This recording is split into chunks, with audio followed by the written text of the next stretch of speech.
നമസ്കാരം. 1-2 നൂറ്റാണ്ടുകളിലെ മറ്റ് യഹൂദ റബ്ബിമാരിൽ നിന്നും യേശുവ എന്ന റബ്ബിക്ക് ഒരു വലിയ പ്രത്യേകതയുണ്ടായിരുന്നു. ഈ റബ്ബി സഞ്ചരിക്കുമ്പോൾ വലിയൊരു ശിഷ്യ സമൂഹവും അദ്ദേഹത്തെ പിന്തുടർന്നു. അതിൽ സ്ത്രീകളുടെ സമൂഹവും ഉണ്ടായിരുന്നു. പൊതുവെ കടുത്ത പുരുഷ മേധാവിത്വം നിലനിന്നിരുന്ന അന്നത്തെ യഹൂദ സമൂഹത്തിൽ അങ്ങനെ സംഭവിക്കുന്നത് വലിയൊരു വിപ്ലവം തന്നെ ആയിരുന്നു. അന്നത്തെ ചില റബ്ബിമാരെ 1-2 സ്ത്രീകൾ പിന്തുടർന്നിരുന്നു എന്നത് ശരിയാണ്. ഉദാഹരണത്തിന് 1-ാം നൂറ്റാണ്ടിൽ ജീവിച്ചിരുന്ന റബ്ബി യോഹന്നാൻ ബെൻ സഖായി എന്ന ആളെ അദ്ദേഹത്തിൻ്റെ വിദ്യാർത്ഥിനിയും തോറയിൽ മഹാപണ്ഡിതയുമായിരുന്ന ബറൂറിയ പിന്തുടർന്നിരുന്നു. അതേപോലെ റബ്ബി അക്കീവ എന്ന ആളെ അദ്ദേഹത്തിൻ്റെ വിദ്യാർത്ഥിനിയായ റൈച്ചൽ പിന്തുടർന്നിരുന്നു എന്ന് ചരിത്രം പറയുന്നു. എന്നാൽ യേശുവ എന്ന റബ്ബിയെ വലിയൊരു സ്ത്രീ സമൂഹം എല്ലായ്പ്പോഴും പിന്തുടർന്നിരുന്നു എന്ന് ബൈബിൾ സാക്ഷ്യപ്പെടുത്തുന്നു. ആ സ്ത്രീകളിൽ ഏറ്റവും പ്രസിദ്ധമായ പേരാണ് മേരി മഗ്ദലേന. ചരിത്രത്തിൽ ഇത്രയും അവഹേളിക്കപ്പെട്ട ഒരു സ്ത്രീയും വേറെ ഉണ്ടോ എന്ന് സംശയമാണ്. മഗ്ദലേന എന്ന വാക്കിന് മഗ്ദലയിൽ നിന്നും വന്നവൾ എന്ന് അർത്ഥം. 2000 കൊല്ലങ്ങൾക്ക് മുമ്പ് ഇന്നത്തെ ഇംഗ്ലണ്ട് മുതൽ ആഫ്രിക്ക വരെ, സ്പെയിൻ മുതൽ സിറിയ വരെയുള്ള ലോകം റോമൻ ആധിപത്യത്തിൻ്റെ കീഴിലായിരുന്നു. ലോകത്തിലെ 4-ൽ 1 അന്ന് ജീവിച്ചതും മരിച്ചതും റോമൻ സാമ്രാജ്യത്തിൻ്റെ കീഴിലായിരുന്നു. മഗ്ദല എന്ന തുറമുഖ നഗരം ഗലീലി കടലിൻ്റെ വടക്ക് പടിഞ്ഞാറൻ തീരത്തുണ്ടായിരുന്ന ഒരു സമ്പന്ന നഗരം ആയിരുന്നു. ഏതാണ്ട് 40,000 ജനസംഖ്യ ഉണ്ടായിരുന്ന 250ഓളം സമുദ്രയാനങ്ങൾ സ്വന്തമായുണ്ടായിരുന്ന മഗ്ദല അന്നത്തെ പ്രധാനപ്പെട്ട ഒരു കച്ചവട കേന്ദ്രം കൂടി ആയിരുന്നു. റോമൻ സാമ്രാജ്യത്തോട് ശക്തമായി പ്രതികരിച്ച മഗ്ദല റോമൻ ആധിപത്യത്തിനെതിരെയുള്ള ചെറുത്തുനിൽപ്പിൻ്റെ കേന്ദ്രമായി മാറി. AD 66 അന്നത്തെ ആദ്യത്തെ യഹൂദ വിപ്ലവം പൊട്ടിപ്പുറപ്പെട്ടു. റോമിൻ്റെ പ്രതികരണം വളരെ പെട്ടെന്നായിരുന്നു. 3 ലീജിയൻ സൈന്യം റോമൻ ജനറലായിരുന്ന വെസ്പാഷ്യൻ്റെ നേതൃത്വത്തിൽ മഗ്ദല വളഞ്ഞു. AD 67 മഗ്ദല പരിപൂർണമായി കീഴടക്കപ്പെട്ടു. അതേ തുടർന്ന് ഗലീലി കടലിലൂടെ രക്ഷപ്പെടാൻ ശ്രമിച്ച ആയിരക്കണക്കിന് ആളുകളെ കടലിൽ വെച്ച് തന്നെ റോമൻ സൈന്യം നശിപ്പിച്ചു. അടുത്തുള്ള ടൈബേറിയസ് എന്ന സ്ഥലത്ത് വെച്ച് ഏതാണ്ട് 1200 പേർ കൊല്ലപ്പെട്ടു. 6000 തടവുകാരെ ഗ്രീസിൽ ഒരു കനാൽ നിർമ്മിക്കുന്നതിന് കൊണ്ടുപോയി. 20,000-ഓളം ആളുകളെ അടിമകളാക്കി വിറ്റു എന്നാണ് കണക്ക്. എന്നാൽ മഗ്ദലയിൽ നിന്നും രക്ഷപ്പെട്ട പ്രസിദ്ധരായ 2 പേരെ നമുക്കറിയാം. ഒരാൾ ആദ്യത്തെ യഹൂദ കലാപത്തിൻ്റെ ഒരു പ്രമുഖ നേതാവായിരുന്ന യോസഫ് ബെൻ മത്തിത്യാഹു എന്ന ആളാണ്. യോട്ട്ഫാറ്റ് എന്ന സ്ഥലത്ത് വെച്ച് അദ്ദേഹം പിടിക്കപ്പെട്ട് തടവിലായി. എന്നാൽ പിന്നീട് വെസ്പാഷ്യൻ റോമൻ ചക്രവർത്തിയായി നിയമിതനായപ്പോൾ അയാൾ റോമൻ പക്ഷത്തേക്ക് ചേർന്നു. വെസ്പാഷ്യൻ ചക്രവർത്തിയുടെ കുടുംബ പേരായ ഫ്ലേവിയസ് എന്ന റോമൻ പേര് സ്വീകരിച്ച് അങ്ങനെ ഫ്ലേവിയസ് ജോസഫസ് ആയി മാറിയ അയാൾ വെസ്പാഷ്യൻ ചക്രവർത്തിയുടെ വിശ്വസ്തനായ ചരിത്രകാരനായി മാറി. ഈ സംഭവങ്ങൾക്കും വർഷങ്ങൾക്ക് മുമ്പ് മഗ്ദലയിൽ നിന്നും ഒരു പെൺകുട്ടി അവളെ വല്ലാതെ വിഷമിപ്പിച്ചിരുന്ന ദുർദേവതകളിൽ നിന്നും രക്ഷ നേടുന്നതിന് യാത്ര തിരിച്ചു. അവളുടെ ലക്ഷ്യം അന്നുണ്ടായിരുന്ന ഒരു പുരോഗമന പ്രസ്ഥാനം ആയിരുന്നു. ആ പ്രസ്ഥാനത്തിൻ്റെ ലീഡർ ഗലീലയിൽ നിന്നുള്ള വളരെ ആകർഷകമായ ആശയങ്ങൾ പഠിപ്പിക്കുന്ന യേശുവ എന്ന ചെറുപ്പക്കാരനായിരുന്നു. ലോകത്തെ മാത്രമല്ല മാറ്റി തീർക്കാവുന്നത്, മറിച്ച് നമ്മെ തന്നെ നമുക്ക് മാറ്റിയെടുക്കാൻ കഴിയും എന്ന ആശയമായിരുന്നു അയാൾ പ്രചരിപ്പിച്ചത്. അവൾ അയാളുടെ സംഘത്തിൽ ചേർന്നു. അത് അവളിൽ വമ്പിച്ച മാറ്റങ്ങൾ ഉണ്ടാക്കിയെടുത്തു. എന്ന് മാത്രമല്ല, അവളിൽ ആവസിച്ചിരുന്ന ദുർദേവതകളിൽ നിന്നും അവളെ അത് മോചിപ്പിക്കുക കൂടി ചെയ്തു. ക്രമേണ അവൾ ആ സംഘത്തിൻ്റെ നേതാവായി ഉയർന്നു. കൂടെ ഉണ്ടായിരുന്ന പുരുഷന്മാരെല്ലാം ഉപേക്ഷിച്ച് ഓടിയ സമയത്തും അവൾ തൻ്റെ ഗുരുവിനോടൊപ്പം നിന്നു. അയാളെ കുരിശിൽ തറച്ച സമയത്ത് അവൾ കൂടെ ഉണ്ടായിരുന്നു. അയാളെ അടക്കിയ കല്ലറയ്ക്കരികിൽ അവളുണ്ടായിരുന്നു. പിന്നീട് ആദ്യമായി ജീവനോടെ അയാളെ കാണുന്നതും അവളാണ്. ആ സംഭവം ശിഷ്യരോട് ആദ്യമായി പറയുന്നതും അവളാണ്. ഇതെല്ലാം ബൈബിളുകളിൽ നിന്നുള്ള തെളിവുകളാണ്. മഗ്ദലയിൽ നിന്നുള്ള ഈ സ്ത്രീക്ക് ചരിത്രപരമായ തെളിവുകളൊന്നും ഇതുവരെ ലഭ്യമായിട്ടില്ല. എങ്കിലും മഗ്ദല എന്ന സ്ഥലം ചരിത്രപരമാണ്. 1960 ആർക്കിയോളജിസ്റ്റ് മഗ്ദലയുടെ പഴയ നഗരാവശിഷ്ടങ്ങൾ കണ്ടെത്തി. കല്ലുപാകിയ നഗരവീഥികൾ, ചന്തസ്ഥലം, ജലസേചന കനാലുകൾ, വലിയ കൊട്ടാരങ്ങളുടെ അവശിഷ്ടങ്ങൾ എല്ലാം. മാത്രമല്ല, മഗ്ദല എന്ന പേര് സൂചിപ്പിക്കുന്നത് പോലെ വലിയൊരു ഗോപുരത്തിൻ്റെ അവശിഷ്ടവും അവിടെ കണ്ടെത്തി. അരമായിക്കിൽ മഗ്ദല, ഹെബ്രുവിൽ മിഗ്ദൽ എന്നൊക്കെയുള്ള വാക്കിന് ഗോപുരം എന്ന് അർത്ഥം. ബൈബിളിൽ നിരവധി മേരിമാരെക്കുറിച്ച് പറയുന്നുണ്ട്. യേശുവിൻ്റെ അമ്മയായ മേരി, സെബദിയുടെ ഭാര്യയും ജെയിംസ്, ജോൺ എന്നിവരുടെ അമ്മയുമായ മേരി, ലാസറസിൻ്റെ സഹോദരിയായ മേരി, മർക്കോസിൻ്റെ അമ്മയായ മേരി, മഗ്ദലയിൽ നിന്നുള്ള മേരി, റോമൻസ് 16:6 പൗലോസ് പറയുന്ന മറ്റൊരു മേരി എന്നിങ്ങനെ. ഇതിൽ മേരി ഓഫ് മഗ്ദല നൂറ്റാണ്ടുകളായി വിവാദങ്ങൾക്കും ആരോപണങ്ങൾക്കും ഉള്ളിൽ നിൽക്കുന്ന ഒരു കഥാപാത്രമാണ്. AD 591 പോപ്പ് ഗ്രിഗറി I ബൈബിളിൽ അങ്ങനെ ഒരു സൂചനയും ഇല്ലാതെ തന്നെ അവളെ പാപിനിയായ മറിയമായി പ്രഖ്യാപിച്ചു. അന്നു മുതൽ അവൾ ഒരു വേശ്യയായി അറിയപ്പെട്ടു.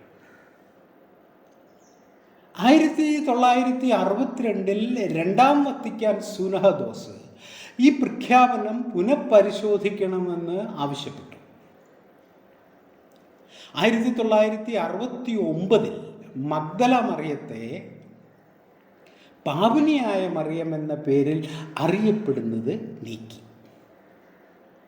2016 ജൂൺ 3 വത്തിക്കാൻ ഇറക്കിയ ഒരു കൽപ്പനയിലൂടെ മേരി മഗ്ദലനയുടെ ഫീസ്റ്റ് ഡേ പ്രധാനപ്പെട്ട ഒരു ദിവസമായി പ്രഖ്യാപിച്ചു. അങ്ങനെ തെറ്റ് തിരുത്തി എന്ന് പറയാമെങ്കിലും അത് പൂർണ്ണമായും സഭ സമ്മതിച്ചിട്ടില്ല. കാരണം ആ കൽപ്പന പറയുന്നത് അവൾ യേശുവിൻ്റെ പുനരുദ്ധാരണത്തിന് സാക്ഷിയാണെന്ന് ബൈബിൾ പറയുന്നത് കൊണ്ട് എന്നാണ്.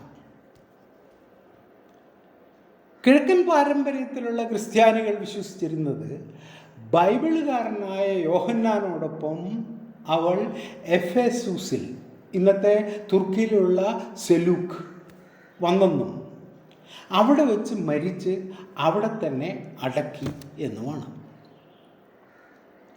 5-ാം നൂറ്റാണ്ട് മുതൽ 8-ാം നൂറ്റാണ്ട് വരെ ഫ്രാൻസ് ഭരിച്ചിരുന്ന മെറോവിഞ്ചിയൻ രാജാക്കന്മാർ അവൾ യേശുവിൻ്റെ ഭാര്യയായിരുന്നെന്നും അവളിലുണ്ടായ കുട്ടിയുടെ പാരമ്പര്യത്തിൽ വന്നവരാണ് തങ്ങളെന്നും അവകാശപ്പെട്ടു. അടുത്ത കാലത്ത് Dan brown the Da Vinci code എന്ന നോവലിലൂടെ ആ പഴയ മിത്ത് ലോക പ്രസിദ്ധമാക്കി മാറ്റി. മേരി മഗ്ദലന എന്ന പേര് 12 തവണ പുതിയ നിയമത്തിൽ ഈ കഥാപാത്രം പരാമർശിക്കപ്പെടുന്നുണ്ട്. മത്തായി 2 തവണ, മർക്കോസ് 3 തവണ, ലൂക്ക 3 തവണ, യോഹന്നാൻ 4 തവണ. ഇതിനു പുറമെ മഗ്ദലയിൽ നിന്നുള്ള സ്ത്രീ, യേശുവിനെ പിന്തുടരുന്ന സ്ത്രീ എന്നിങ്ങനെ നേരിട്ടല്ലാതെയും അവൾ പരാമർശിക്കപ്പെടുന്നുണ്ട്. അതിലൊരിടത്തും പാപിനിയായ സ്ത്രീയാണ് ഇവർ എന്ന് പറയുന്നില്ല.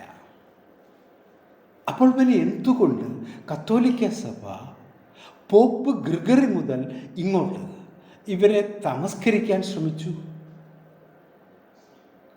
കടുത്ത പുരുഷ മേധാവിത്വം എന്ന് സാധാരണഗതിയിൽ ഉത്തരം പറയാറുണ്ട്. അത് ശരിയുമാണ്. പൗലോസിൻ്റെ പല ലേഖനങ്ങളും നോക്കിയാൽ സ്ത്രീകൾ മിണ്ടാതെ അടങ്ങി ഒതുങ്ങി കഴിഞ്ഞുകൊള്ളണം എന്ന് അദ്ദേഹം വ്യക്തമായും പറയുന്നുണ്ട്. തിമോത്തിയോസിന് എഴുതിയ 1-ാം ലേഖനത്തിൽ അദ്ദേഹം പറയുന്നു, let the woman learn in silence with subjection. അതായത് സ്ത്രീ മിണ്ടാതെ അനുസരണയോടെ ഇരുന്ന് പഠിക്കട്ടെ എന്ന്. മാത്രമല്ല അടുത്ത വരിയിൽ പറയുന്നു, പഠിപ്പിക്കുവാനോ പുരുഷനെതിരെ അധികാരം പ്രയോഗിക്കാനോ ഞാൻ സ്ത്രീയെ അനുവദിക്കുന്നില്ല എന്ന്. But I suffer not a woman to teach, nor to usurp authority over the man, but to be in silence. എന്നാൽ സൂക്ഷ്മമായി നോക്കിയാൽ ഇത് മാത്രമല്ല, മറ്റു പലതും കൂടിയാണ് യഥാർത്ഥ കാരണമെന്ന് മനസ്സിലാക്കാൻ കഴിയും. 1945 ഈജിപ്തിൻ്റെ തെക്ക് ഭാഗത്ത് നൈൽ നദീതടം ഉൾക്കൊള്ളുന്ന പ്രദേശത്തുള്ള നാഗ് ഹമാഡി എന്ന പ്രദേശത്ത് മുഹമ്മദ് അൽ സമ്മാൻ എന്ന കർഷകൻ അവിചാരിതമായി കണ്ടെത്തിയ ഒരു 6 അടി പൊക്കമുള്ള മൺകുടത്തിൽ 52ഓളം ഗ്രന്ഥങ്ങൾ സൂക്ഷിച്ചു വെച്ചിരിക്കുന്നത് കണ്ടെത്തി. കോപ്റ്റിക് ലിപികളിൽ എഴുതപ്പെട്ടിരുന്ന ഗ്രന്ഥങ്ങളായിരുന്നു ഇത്. സാധാരണ വിശുദ്ധ ഗ്രന്ഥങ്ങൾ എഴുതുന്ന പഴയ ഈജിപ്ഷ്യൻ ലിപിയാണ് കോപ്റ്റിക്. പ്രധാനമായും ജ്ഞാനവാദ ഗ്രന്ഥങ്ങളായിരുന്നു ഇവ. ഇതിലേറ്റവും പ്രസിദ്ധമായത് തോമസിൻ്റെ സുവിശേഷമാണ്. കൂടെ ഏതാണ്ട് 400 BC ഉണ്ടായിരുന്ന പ്ലേറ്റോയുടെ ഗ്രന്ഥങ്ങളുടെ ഒരു ഭാഗിക പകർപ്പും, ഗ്രീക്ക് ദേവനായ ഹെർമീസ്, ഈജിപ്ഷ്യൻ ദേവനായ തോത്ത് എന്നിവരെ പറ്റിയുള്ള ഗ്രന്ഥങ്ങളും ഫിലിപ്പിൻ്റെ സുവിശേഷവും ഒക്കെ അടങ്ങിയതായിരുന്നു അത്. ഇതിനു മുമ്പ് 1896 കെയ്റോയിലെ ഒരു ആൻറ്റിക്വിറ്റി മാർക്കറ്റിൽ നിന്ന് ജർമ്മൻ പണ്ഡിതനായ ഡോക്ടർ കാൾ റെയിൻഹാർഡന് പാപ്പറസിൽ എഴുതിയ കുറേ മാനുസ്ക്രിപ്റ്റ്സ് കിട്ടുകയുണ്ടായി. ഏറെക്കുറെ ജീർണിച്ചു പോയ ഇവയും കോപ്റ്റിക് ലിപികളിൽ എഴുതപ്പെട്ടവയായിരുന്നു. Gospel of Mary, Apocryphon of John, Act of Peter, Sophia of Jesus എന്നിവയായിരുന്നു ഇവ. ഈ കണ്ടുപിടുത്തത്തോടെ 4 കാനോനിക്കൽ ബൈബിളിന് പുറത്ത് ആദിമ ക്രൈസ്തവ ചിന്തകളുടെയും ആദിമ ക്രിസ്ത്യാനികളുടെ ജീവിതത്തെയും കുറിച്ച് വിവരം നൽകുന്ന വലിയൊരു ഗ്രന്ഥസമുച്ചയം തന്നെ നിലനിൽക്കുന്നുണ്ട് എന്ന് ലോകത്തിന് മനസ്സിലായി. അതിനെയാണ് നോസ്റ്റിക് ലൈബ്രറി എന്ന് പറയുന്നത്.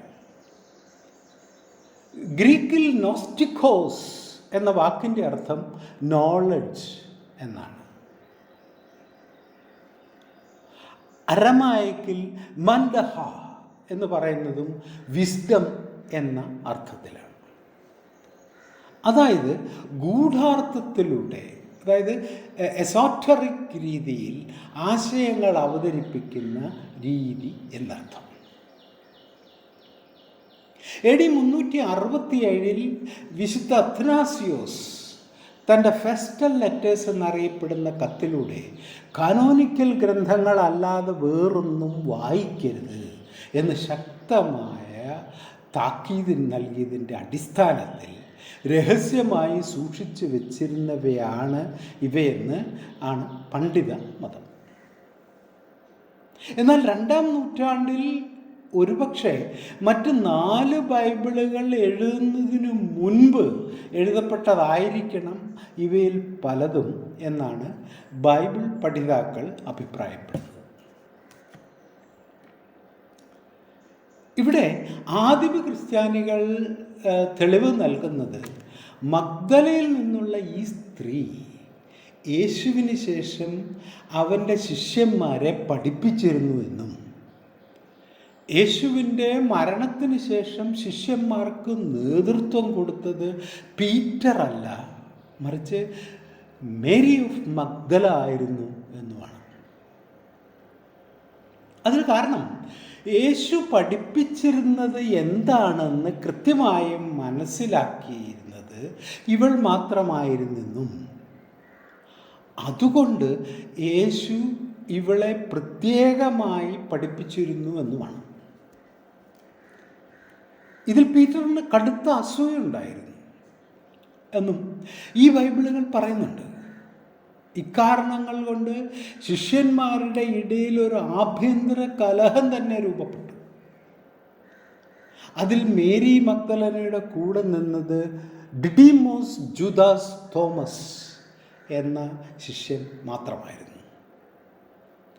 ആ തോമസാണ് ഇന്ത്യയിൽ വന്നത് എന്നാണ് നസ്രാണികൾ വിശ്വസിച്ചിരുന്നത്. ഗോസ്പൽ ഓഫ് മേരിയുടെ പകുതിയോളം പേജുകൾ ഒരുപക്ഷെ എന്നേക്കുമായി നശിച്ചു പോയിരിക്കുന്നു. പാപ്പറസിൽ എഴുതിയ 6-ാമത്തെ പേജ് മുതലാണ് നമുക്ക് ലഭിച്ചിരിക്കുന്നത്. അതായത് പകുതിയോളം പേജുകൾ മാത്രമാണ് ലഭിച്ചിട്ടുള്ളത്. എങ്കിലും ആദിമ ക്രിസ്ത്യാനികളുടെ ചിന്തയുടെ ഒരു ഏകദേശ രൂപം നമുക്ക് അതിൽ നിന്ന് ലഭിച്ചിട്ടുണ്ട്. ഏതാണ്ട് 1500 കൊല്ലമായി മറഞ്ഞു കിടന്ന ആ ചിന്തകൾ അത്ഭുതാവഹങ്ങളാണ് എന്നതിൽ തർക്കമില്ല. യേശു എന്ന റബ്ബി പ്രചരിപ്പിക്കാൻ ശ്രമിച്ച ആശയങ്ങളുടെ ഒരു റാഡിക്കൽ ചിത്രമാണ് നാം ഇവിടെ കാണുന്നത്. വേദനയിലൂടെ മരണത്തിലൂടെ ലഭിക്കുന്ന ഒരു സ്വർഗത്തിലേക്കുള്ള യാത്രയല്ല അത്, മറിച്ച് അറിവിലൂടെ സ്വന്തം ഉള്ളിലൂടെ സഞ്ചരിച്ച് തന്നെ തന്നെ കണ്ടെത്തുവാനുള്ള ഒരു വഴിയാണത്.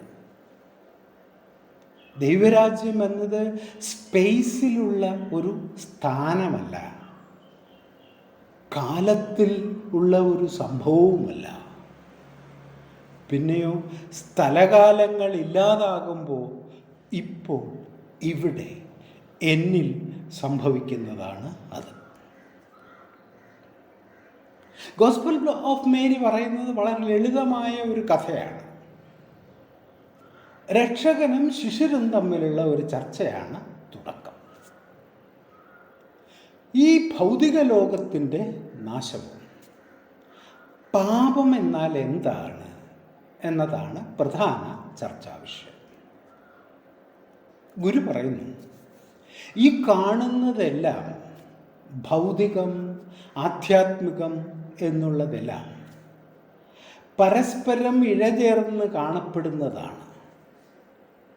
ആത്യന്തികമായി ഇത് അതിൻ്റെ സോഴ്സിലേക്ക് മടങ്ങിപ്പോകും. ആ സോഴ്സ് ഭൗതികവും അല്ല, ഭൗതികം എന്നത് ഭ്രമാത്മകമായ ഒരു താഴ്ന്ന നില മാത്രമാണ്. പാപം, പുണ്യം എന്നൊക്കെയുള്ളത് മനുഷ്യർ അവൻ്റെ യഥാർത്ഥ സ്വരൂപം അറിയാത്തത് കൊണ്ടുണ്ടാകാവുന്ന ധാരണകൾ മാത്രമാണ്. ഈ അജ്ഞത മൂലം വഞ്ചിതരാകുന്ന അവൻ ഭ്രമാത്മകമായ താഴ്ന്ന യാഥാർത്ഥ്യങ്ങളിലേക്ക് പതിക്കുന്നു. അതിൽ നിന്നുള്ള മുക്തി പ്രാപിക്കലാണ് ആത്യന്തിക ലക്ഷ്യം. അതിൻ്റെ ഒരേ ഒരു മാർഗം അവനെ തന്നെ കണ്ടെത്തലാണ്. ഇതിനെ ഉപദേശിച്ചിട്ട് ഗുരു അപ്രത്യക്ഷമാകും. ഈ ഉപദേശങ്ങളുടെ അർത്ഥം മറ്റ് ശിഷ്യന്മാർക്ക് മനസ്സിലാകുന്നില്ല. മേരി ആ ദർശനം ശിഷ്യന്മാർക്ക് വിശദീകരിച്ചു കൊടുക്കുന്നു. ഇത് ശിഷ്യന്മാരുടെ ഇടയിൽ ഒരു തർക്കത്തിന് വഴിവെക്കുകയാണ്. അന്ത്രയോസ് എന്ന ശിഷ്യൻ മേരി പറഞ്ഞത് വിചിത്രമായ ആശയമാണെന്നും ഇതൊന്നും ഗുരുവിൻ്റെ ആശയങ്ങളല്ലെന്നും ആരോപിക്കുന്നുണ്ട്. മാത്രമല്ല, ഇത്രയും ഉയർന്ന ആശയങ്ങൾ ഒരിക്കലും ഒരു സ്ത്രീയെ ഗുരു പഠിപ്പിക്കുകയില്ല എന്നും വാദിക്കുന്നു. പീറ്റർ അല്പം കൂടി പരുഷമായ ഒരു ആരോപണമാണ് ഉന്നയിക്കുന്നത്. ശിഷ്യന്മാരുടെ നേതൃത്വം തട്ടിയെടുക്കാൻ ഇവൾ കള്ളമാണ് പറയുന്നത് എന്ന് കടുത്ത സ്വരത്തിൽ പറയുന്നു. ഈ ആരോപണം കേട്ട് മേരി കരഞ്ഞുപോയി. തോമസ് അവിടെ മേരിയുടെ സഹായത്തിനായി എത്തി. പീറ്റർ ഒരു എടുത്തുചാട്ടക്കാരനാണെന്നും ഇപ്പോൾ മേരിയെ അപമാനിക്കാൻ വേണ്ടി മാത്രമാണ് ഇങ്ങനെ പറയുന്നതെന്നും മറുപടി പറഞ്ഞു. മാത്രമല്ല, ഗുരു ഒരു സ്ത്രീയെ പരമമായ യാഥാർത്ഥ്യത്തെക്കുറിച്ച് പഠിപ്പിച്ചിട്ടുണ്ടെങ്കിൽ അതിനെ ചോദ്യം ചെയ്യാൻ നിങ്ങൾ ആര് എന്നാണ് തോമസിൻ്റെ ചോദ്യം. ഈ കഥയിൽ നിന്നും നാം എന്ത് മനസ്സിലാക്കണം? എന്തായാലും 4 കാനോനിക്കൽ ബൈബിളുകളും മേരി മഗ്ദലയ്ക്ക് എന്ത് സംഭവിച്ചു പിന്നീട് എന്നതിൽ മൗനമാണ്.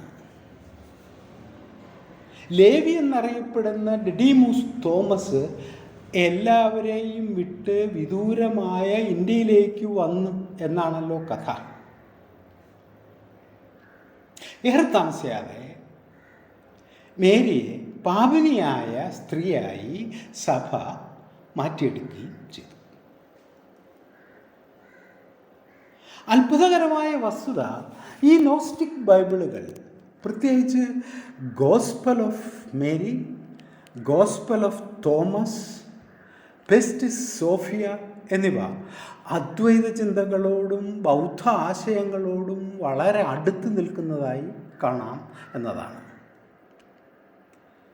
യഹൂദരുടെ കബാലിസ്റ്റിക് ചിന്തകളുടെ തുടക്കം ഇതിൽ കാണാമെന്ന് ചില പണ്ഡിതർ വാദിക്കുന്നുണ്ട്.